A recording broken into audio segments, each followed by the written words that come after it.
Hello everyone, it's that time again. Time for another confessions video. This is confessions number 23, still part 2. I'm the host of it, Mr. Ozzy Neil Rose, coming to you recorded live from my favorite Wendy's on Southwest Drive here in Jonesboro, Arkansas. As y'all know, I always usually go back into my past and confess. That's why I call it confessions video. And the good Lord gives me the vision before I do every confessions video. This one's no different. I know a lot of people around here took a good liking to me, and I love them for it, and they know that. But I don't know if y'all know this or not, but I wanted to let everybody know, and please don't take offense by it. I'm a loner. I've always been that way. I'm in my later 50s now. I love people to death, and I show that every day when I'm out here strutting, and I always will. I always have. But I wasn't a loner by birth, I wouldn't say. I know it started when I was in school. I wanted to be popular and well known in school for something good, and I wanted to be a part of everything that kids usually are part of. But for some reason, kids didn't want that. So I started being the loner type. When I got older, though, I got into sports in school and started playing basketball. The guys on the team, they accepted me as being a part of the team. I wasn't the best player by far, but I was decent. But still, the rest of the kids in school really wouldn't accept me. So I was a loner. My late wife would tell her friends that he loves me and the kids, but he's a damn loner, and I am. I'm just that way. Don't get me wrong. There was times, not in school, but after school, some of my friends, like from the basketball team and stuff, would like to hang with me, and I would hang with them. But I was still a loner. I still am today. And like I said, there's a lot of loners out there. I'm not the only one. Don't get the wrong idea. And loners don't mean no harm towards anybody or anything like that. I don't know if some of them were just born loners. I wasn't. There's nobody that hangs with me today, and I really don't hang with nobody else either today. Other than when I go out here strutting, I tend to believe I hang with probably 80,000 people, and they kind of hang with me that way. But I'm still the loner guy, and being in my later 50s, I'm going to be hitting 64 long. That tells me that if I've been this way my whole life, and it wasn't by choice, that I'm probably going to die that way, and that's okay. I don't have a problem with it whatsoever. But like I said, I'm a people person, and I do love people. There's no doubt. So. But anyways, that's just something that I am, that I wanted to throw out there in case people that gotten to know me real well around Jonesboro, Arkansas.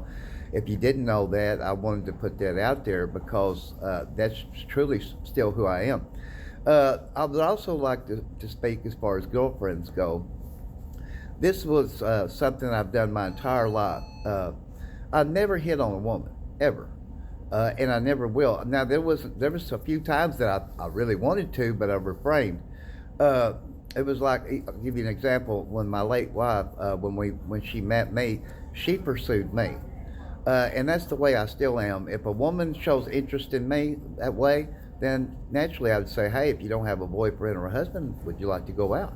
And that's the way I've been my whole life, and that's another thing that I will always be like.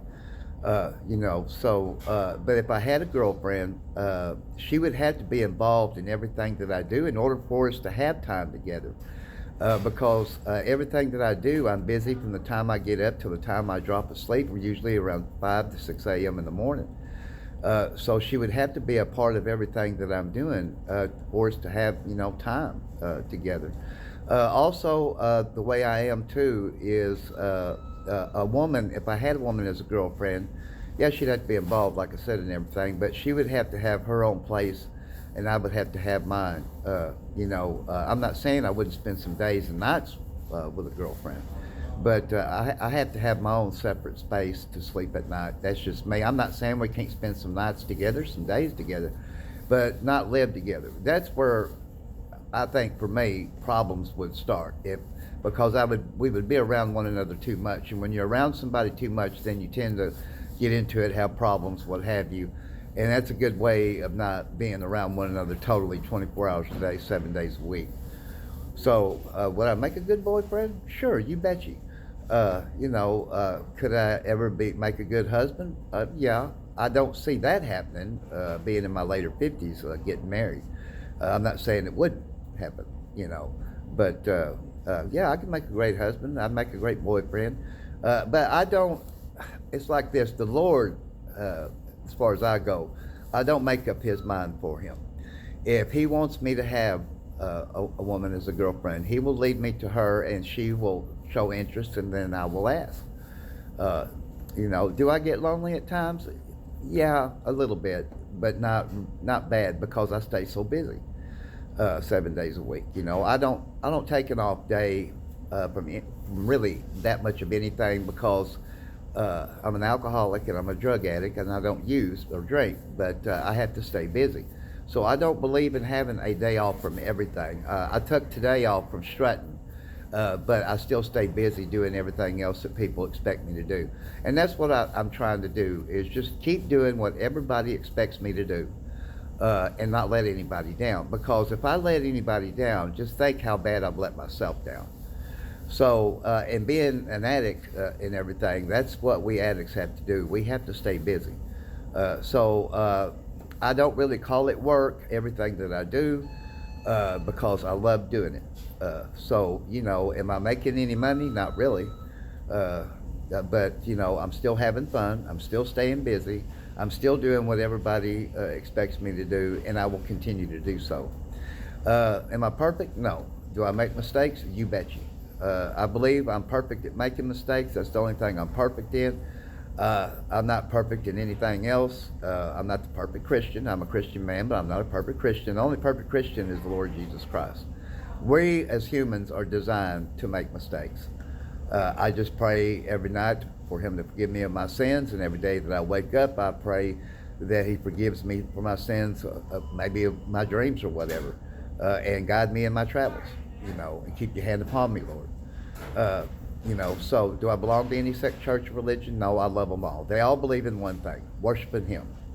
And that's what I love about them, I believe as humans, yeah, we got a lot in common. We got red blood, flesh, but we're all unique in what we do. I don't think we're special, we're just unique in what we do. I know guys that could weld meat under the table as far as being a welder, and they're great at it. And that's what I say. All humans are great at least at one thing, if not many different things. I don't tend to believe I'm great at anything. I just keep on trying. That's all I can do. I'm kind of a guy that I told my mom once too. I said, I think when I was born, I was just born to love all women in general. And she said, yeah, that was you. So that's me too. I never thought a woman of being an ugly woman, in my eyes. That's just my eyes though, a lot of things, I have gifts like anybody. My mother's a pill addiction, and then when she committed suicide, was over me. She knew the gift that had figured out so many things, and she was so afraid I was going to figure out that her and my father were first cousins, which I already kind of had knew that, and Uncle had told me that I was kin to him 3 different ways. So that's why she started taking pills and got hooked for 15 years. I couldn't get through to her, and then she ultimately committed suicide with them, and it was over me. And that bothers me at times, but I don't let it get me in the gutter, depressed, because I can't change what has happened. We can't change our past. None of us can. And it's okay to go back and reflect there, but don't dwell there. And that's what I used to do. I used to dwell there, and it just sank me into a depression. Today, I'm great. I'm emotionally fit, mentally fit, physically fit, and spiritually fit. I used to cannot say that, but I can say that today. And it's thanks to a lot of you out there. And I hope and pray that I never let anybody down here. But anyways, that's going to wrap it up for Confessions number 23, still part 2. I'm the host of it, Ozzy Neil Rose. Until Confessions 24, still part 2. This is Ozzy Rose saying good luck and goodbye, everybody.